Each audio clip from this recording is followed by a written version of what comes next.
It's Friday, June 28th. I'm Tre'vell Anderson, and this is What a Day, the show that is wondering what exactly is a black job. On today's show, we've got a special episode for y'all. We're recapping the highlights and the lowlights from last night's debate, the first ever between a sitting president and a former president. Also, the earliest debate we've ever seen in a presidential election cycle. For 90 minutes on CNN, President Joe Biden and former president and convicted felon Donald Trump went back and forth on the major issues that could move the needle this election cycle, like reproductive health care, like the economy, the war in Gaza, immigration.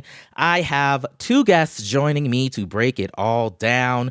Grace Panetta covers politics for the 19th, and Gerren Keith Gaynor is the White House correspondent and managing editor of politics at the Grio.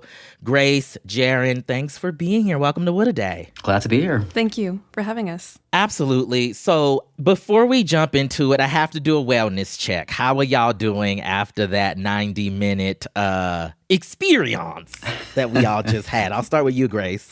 Oh, I am doing great. I'm in my hotel room in Raleigh, North Carolina.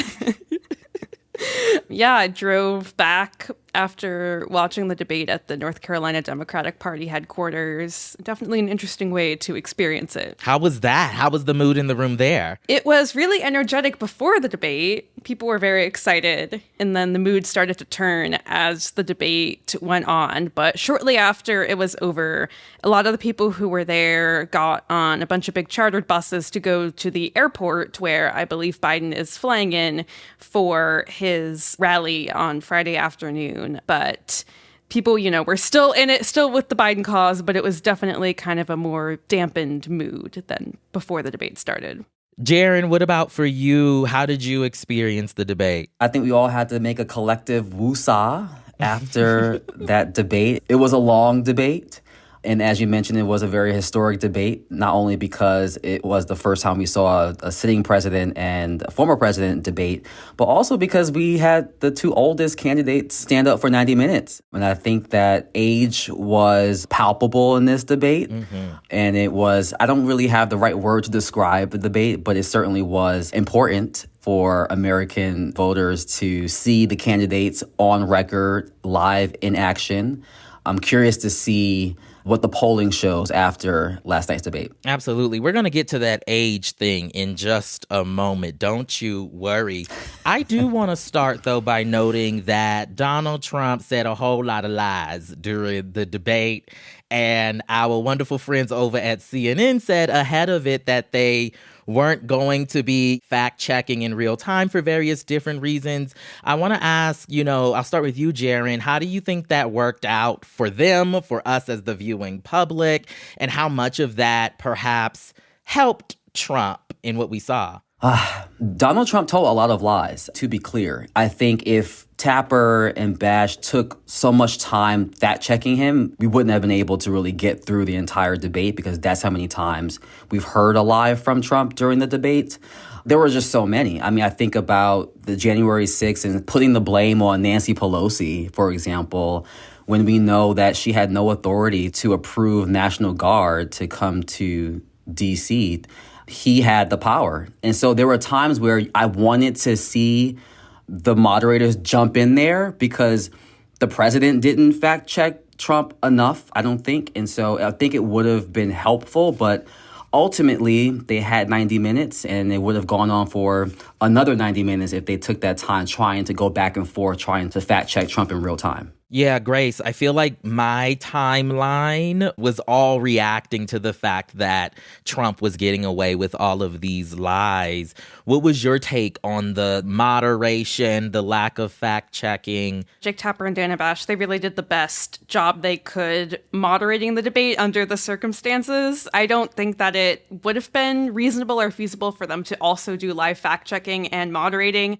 But at the same time, Trump is a person who tells a lot of lies and misleading statements no matter the format and the context. And that's just something about him that our political ecosystem has kind of taken in and absorbed over the years, for better or for worse. Right. You're very right that Trump really was just being Trump last night. But the general consensus seems to be that Biden, on the other hand, had a very rough night. There's serious talks within Democratic circles, apparently, about whether Biden should step aside and let Democrats nominate someone else at the convention. Grace, was it that bad? It's hard to say based on one debate. And I mean, look, if you look at kind of past debates, I remember in 2012, the first presidential debate between Barack Obama and Mitt Romney. Mitt Romney absolutely dominated, was the perception. People thought, wow, like Obama had a really bad debate performance, and ultimately wasn't determinative of the election results. With that said, I think Biden's performance at the debate speaks to larger concerns about his age, about his ability to serve in office, and that does not serve him well at this point in the cycle, and especially with a debate this early. He needed to be making that case for voters that he has the stamina, he has the energy to do the job, like he did at the State of the Union, and I think he did not do that. Now, whether or not it's feasible to replace him at this point, there have been very many versions of those talks happening really since Biden's took office for the first time over 3 years ago now, and maybe we'll see more of that. It's unclear whether it'll get really to the highest levels of the party as a result of this one debate. Gerren, how can Biden and the Democrats contain the potential fallout from this debate performance? Have you heard anything yet from the campaign in any regard? I have spoken to Democratic strategists who are already working on the spin. The Democratic strategists I spoke to admit that this wasn't the president's best performance, but they see this debate as a showing about the president's record, about what the president has been able to do. There is certainly worry. I sense that they don't want to throw in the towel. I have conversations with one Democratic candidate who suggested that maybe they should rethink nominating Biden at the DNC convention. But most of the strategists I spoke to have said that we're still early into the election, that this is the first debate. Similar to what Grace mentioned is that, we've seen candidates lose the first debate and still come out okay in the end. And so it's really about making sure that they hold Donald Trump to his record and they hold him to what they call this MAGA extremist policy. And just recently, they launched the Project 2025 landing page for the campaign. And I think that we're going to see a lot of talk about Project 25 and the plans that Donald Trump has for a potential second administration. And that may scare voters. And so I don't think that this debate will sway voters who already made up their mind. And I think the good thing is that millions of Americans may have watched this debate, but most American voters did not. And so it gives the campaign some wiggle room to kind of re-strategize and figure out, what do we do? Now, one strategist did tell me that they think it's important that surrogates for the president step to the front and kind of fill up some of the gap that may have been put out there based on the performance of the president. But they are still showing a sign of confidence. Mm-hmm. We all have to take it on the chin every now and then, right? I think we've all faltered, and I think that Democrats are certainly not going to allow this one debate to forecast the rest of the election, but it certainly wasn't a good performance. Yeah, and speaking of those surrogates, we did see California Governor Gavin Newsom and Vice President Kamala Harris making the rounds on CNN and MSNBC after the debate. A president who incites an insurrection against the Capitol. No, but I got the point that you're making about a 1.5 hour debate tonight. I'm talking about 3.5 years of performance. Doesn't that in and of itself scream that we have a problem here? Potentially. Or is that just politics as normal? It's a very real reality that the president could lose the election. What the president has on his side is a strong record. Now, I think Donald Trump did a really good job of really putting the president on defense about inflation. I think that the president didn't really take advantage of the time that he had to really go after Trump in terms of how he handled the COVID-19 pandemic, how 1 million Americans lost their lives because of his leadership or lack of leadership.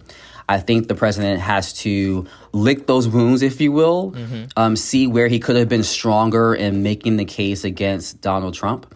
But Are we at a 5 alarm right now in the election? It's hard to say. I think really a month from now, most viewers probably won't even remember this debate. Absolutely. I want to go a little deeper, look at some of the major issues and topics that came up.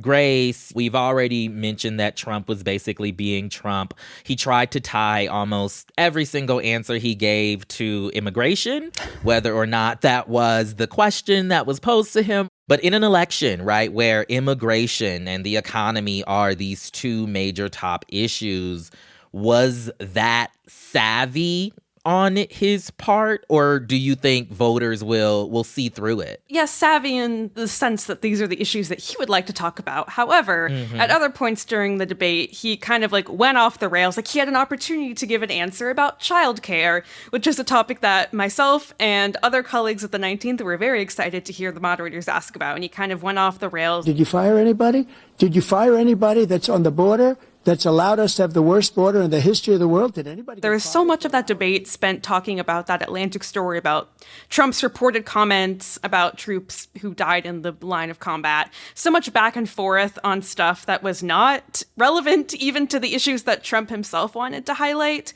And I think Trump is someone, TV is a format he knows very well. It's one he's very comfortable with. I do think the format of this debate played to his strengths, despite the fact that his mic was cut off. But at the same time, I feel like there wasn't a lot of substantive debate on the issues. It was both candidates reiterating their positions, going back and forth, getting sidetracked. My colleague Shabeli Carazana, who is our economy reporter, published a story with the headline, "Swing and a Miss." The candidates spent more time talking about golf than childcare policy, which is a real thing that happened in this debate. So yes, from the standpoint that those are his stronger issues, yes, it was prudent for Trump to talk about economy and immigration, but not really in a way that better solidified his position among the voters or gave them a coherent idea of what he would do. Yeah, there was also part of the immigration discussion, if we want to call it that also Gerren pit black people against immigrants. That was the whole bit around black jobs. I want to hear from you. How did it feel? What does it say to you that this is the particular way, right, that this point that we keep hearing in this election about black voters and how pivotal we are to this process, that this is the way we get brought up in this discussion? Yeah, I think it's very similar to Trump's comments about his mugshot and his conviction and how black people will relate to him somehow because of that, really implying that black people are criminals, right? And so in the same vein, he had an opportunity to present policy ideas about how he would improve the lives of black voters, these black voters that he claims that he is going to move the needle for. And on one end, we saw the president go through a pretty decent laundry list of accomplishments that he has made as relates to black Americans. And then on the other side, you have Trump bringing up immigration. And mind you, he did that throughout the entire debate. Almost every answer, he found a way to bring it back to immigration. I would argue that most black Americans have a sophisticated understanding about immigration and the importance of immigrants. There are many black immigrants in the U.S. And so I think that Donald Trump yet again showed that he doesn't really understand black America. He did mention opportunity zones with his work with Senator Tim Scott. I do wish that there was a fact check there because the data shows that that was not necessarily anything that made any type of real positive impact for black communities. He mentioned black unemployment, but as the president mentioned, black unemployment was lowest under his administration. And so there was not really any substance to the former president's comments. It was a missed opportunity to really show that he actually does care about black America. I do wish that President Biden kind of went a little bit harder on his record because I think that there's a lot to be said there. I think that targeting equity dollars that's going to black communities to clean up lead pipes, to close the racial wealth gap. He had talked about it on a top line type of way, but he could have been a little bit more granular because we rarely get to see a question about Black America during a presidential debate. And I was happy to see the question there. And maybe that was because of the controversy over Black media reportedly not getting credentialed for the debate. But I do think that the president did his best to kind of go down what is a pretty long, impressive list. Yeah, Grace, Trump also mentioned on this topic of immigration, he pointed to some recent high-profile killings of young white women, allegedly by immigrants. This was something you told us before the debate that you'd be watching for because they've been getting a lot of attention in conservative media in particular.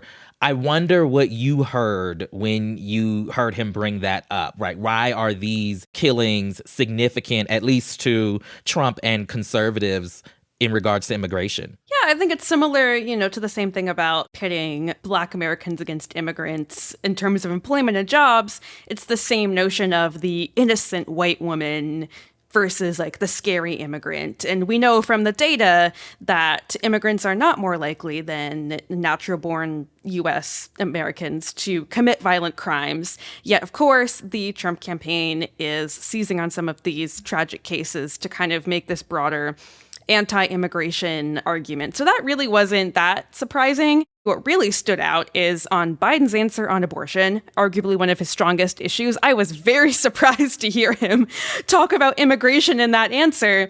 That was really surprising to me, given that immigration is an issue that is not as strong for Biden, but I think it reflects the importance of the issue in this election. However, it meant that he didn't give as strong of an answer on abortion that he could have. So definitely within this 90-minute format, a lot of trade-offs. Yeah, and we're going to get to them talking about abortion in a moment, but we're going to take a quick break here. If you like our show, make sure to subscribe, share it with your friends. We'll be back after some ads.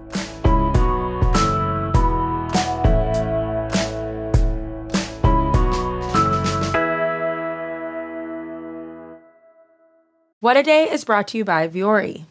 Vuori Performance Apparel makes the perfect Mother's or Father's Day gift.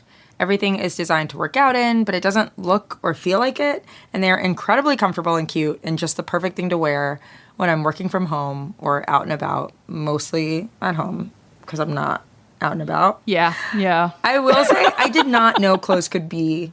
I'm being dead honest. I did not know clothes could be as comfortable as they are before I had Vuori. Yes. Clothes can be so comfortable. Nobody told me. Smooth like butter, soft. So good. On the skin. I just love living in Vuori. Vuori is offering What a Day listeners 20% off your first purchase when you go to vuori.com/WAD. That's VUORI.com/WAD. And enjoy free shipping on any U.S. orders over $75 and free returns. Find what you love at Total Wine & More. With so many great bottles to choose from at the lowest price, it's easy to find your favorite Cabernet or single-barrel bourbon with help from one of their friendly guides. And every bottle comes with the confidence of knowing you found something amazing. With the lowest prices for over 30 years, find what you love and love what you find at Total Wine & More. Visit TotalWine.com to learn more. Spirits not sold in Virginia and North Carolina. Drink responsibly. Be 21. If you're shopping while working, eating, or even listening to this podcast, then you know and love the thrill of the hunt. But are you getting the thrill of the best deals? Rakuten shoppers do. They get the brands they love with the most savings and cash back. And you can get it too. Start getting cash back at your favorite stores like Nike, Walmart, and Zappos. And even stack sales on top of cash back. It's easy to use, and you can get your cash back through PayPal or check. The idea is simple. Stores pay Rakuten for sending them shoppers, and Rakuten shares the money with you as cash back. Download the free Rakuten app and never miss a deal. Or go to Rakuten.com to start getting the most bang for your buck. That's RAKUTEN.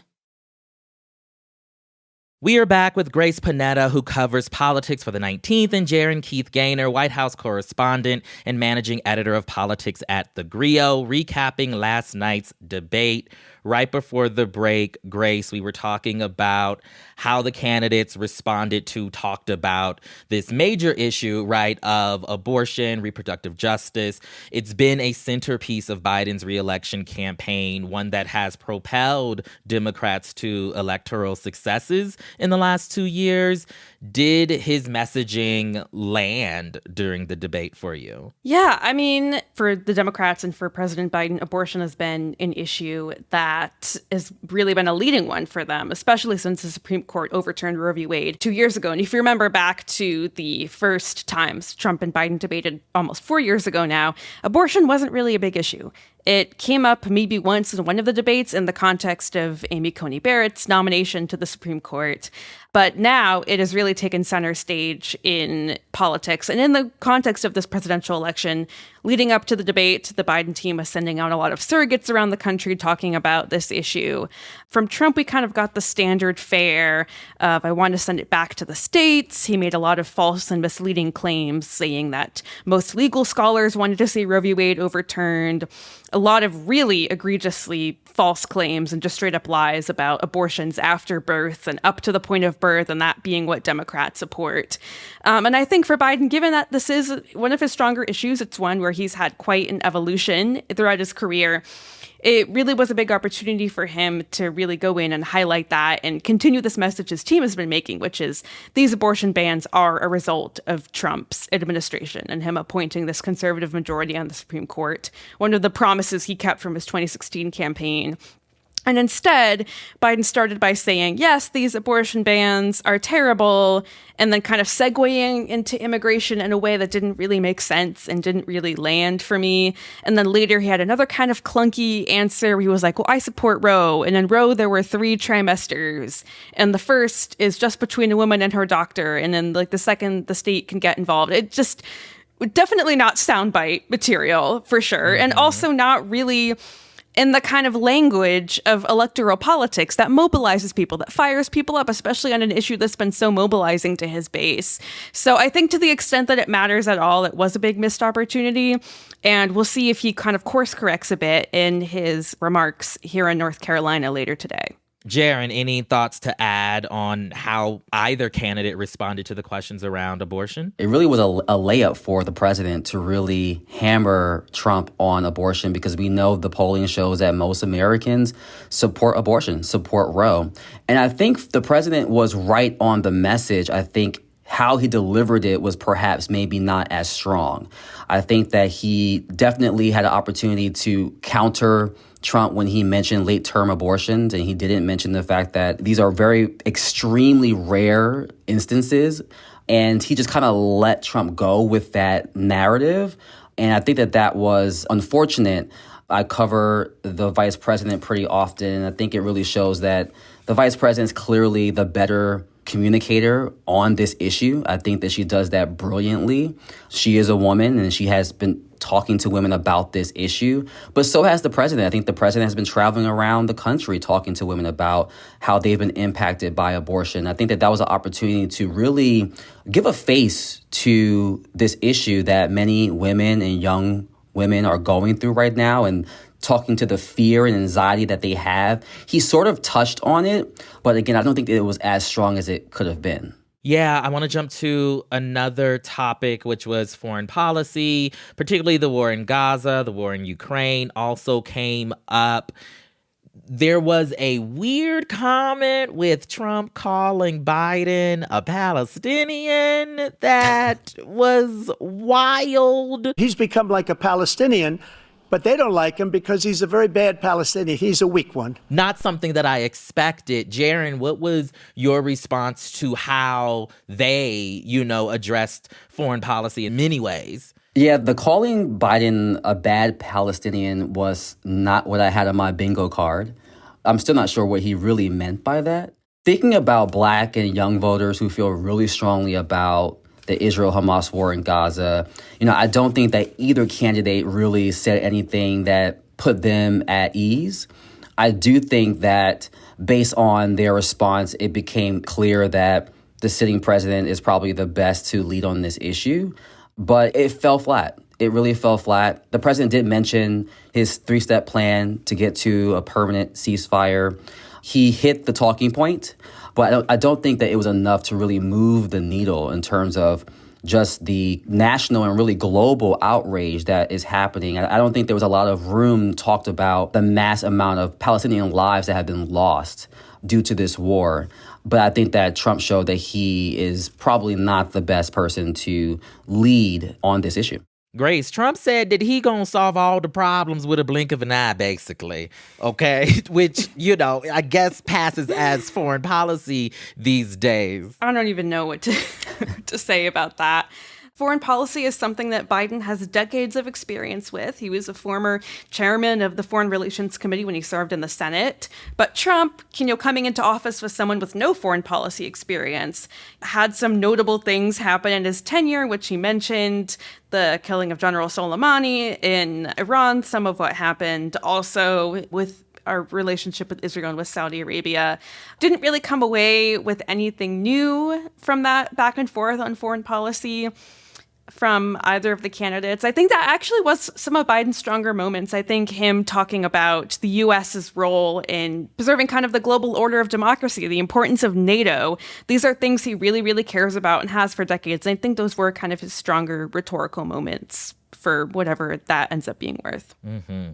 Last thing I want to ask you both about is the conversation in the debate around January 6th, around whether or not Trump would accept the results of the election if he lost. The moderators did press him, right, on that question in particular, and he once again hedged, saying that he would accept them only if they were fair, which we know is code for only if he wins. And Biden did have an effective kind of response here. You're a whiner. When you lost the first time, you continued, you appealed and appealed to courts all across the country. Not one single court in America said any of your claims had any merit, state or local, none. But you continue to provoke this lie about somehow there's all this misrepresentation, all this stealing. There is no evidence of that at all. And I tell you what, I doubt whether you'll accept it because you're such a whiner. Did that come too late? Because it was at the end of the debate. I'll start with you, Grace. I would agree that I think Biden did pick up more steam towards the end. He also had that off-the-cuff moment of calling Trump an alley cat in relation to his recent criminal conviction on falsifying business records in connection to hush money payments to Stormy Daniels. And then Trump said on an American debate stage, I did not have sex with a porn star, which I don't even know if I'm allowed to say that on this podcast, but Trump said it, so... You are. Those are some of the more effective Biden moments when he's really able to get at Trump in those ways and kind of zing at him a little bit. And that was true in 2020, I think, with the kind of famous, well, you shut the hell up, man. I agree. He did have some little effective zingers at Trump. And I will also say, I was thinking about this before the debate too. I'm really glad the moderators found a way to ask about January 6th and ask about democracy and accepting the election results, because it is wild that is even a question that is coming up in a presidential debate. So I'm very glad that the moderators asked about that. And yes, I do think Biden had that kind of effective response back and forth. And then, as we were discussing earlier from Trump, it was just a lot of lies and false claims about Pelosi. It was all Pelosi's fault and him, taking no responsibility per usual. Yeah, Gerren. Yeah, I would have liked to see the president paint a better picture about really what January 6th meant for the fragility of American democracy. I think he could have prosecuted the case a little bit better, especially given the fact that Trump yet again refused to say that he would accept the results. So essentially, he is setting us up for a potential second January 6th. And what does that mean for our democracy? It's dangerous. It's really dangerous. I think that he could have taken more advantage of that because he tried to overthrow the federal government. He said, I said peacefully, but he had 4 hours to do something to stop what was happening. He had 4 hours to tell them to stop. He had 4 hours to send the National Guard. As Capitol Police were fighting for their lives, some of them lost their lives. And I would have liked to see President Biden sort of drill down on that a little bit more, because for months he's been traveling around the country talking about democracy and how Donald Trump is a threat to democracy. I think that those who understand it know that already. But for voters that I have talked to, I know that there are some people where it just goes over their head. And so it'll be interesting to see how the campaign uses Donald Trump's comments during the debate against him to continue to prosecute that case against him. Yes, we will see what they do from here. We're going to leave the conversation there. Grace Panetta, who covers politics at the 19th, and Gerren Keith Gaynor, White House correspondent and managing editor of politics at the Grio. Thanks so much for joining us. Thank you. Thank you for having us.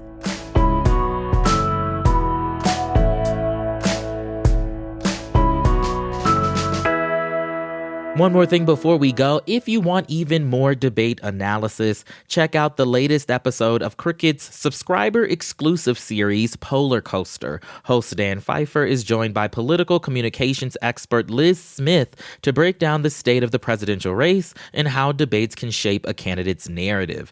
To listen, make sure you're subscribed to Crooked's Friends of the Pod on Apple Podcasts or join the community at crooked.com/friends for additional benefits like ad-free, Pod Save America, and access to the Friends of the Pod Discord. That is all for today. If you like the show, make sure you subscribe, leave a review, make sure you vote, okay? And tell your friends to listen. And if you are into reading and not just every bold-faced lie Trump told like me, What A Day is also a nightly newsletter. Check it out and subscribe at crooked.com/subscribe. I'm Tre'vell Anderson, and you have the morals of an alley cat.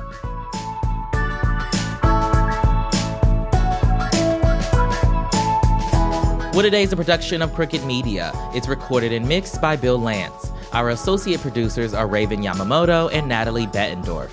We had production help today from Michelle Alloy, Greg Walters, and Julia Clare. Our showrunner is Erica Morrison, and our executive producer is Adrian Hill. Our theme music is by Colin Gilliard and Kashaka.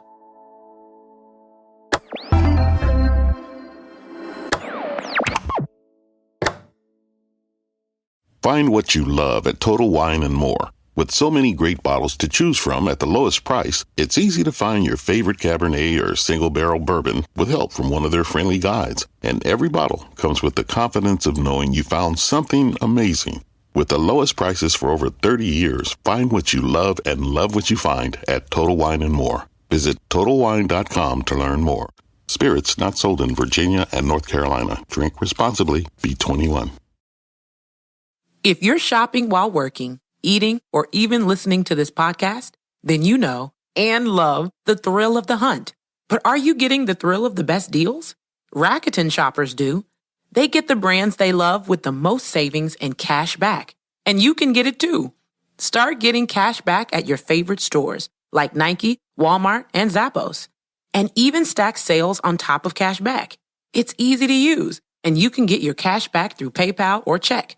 The idea is simple. Stores pay Rakuten for sending them shoppers, and Rakuten shares the money with you as cash back. Download the free Rakuten app and never miss a deal. Or go to Rakuten.com to start getting the most bang for your buck. That's Rakuten.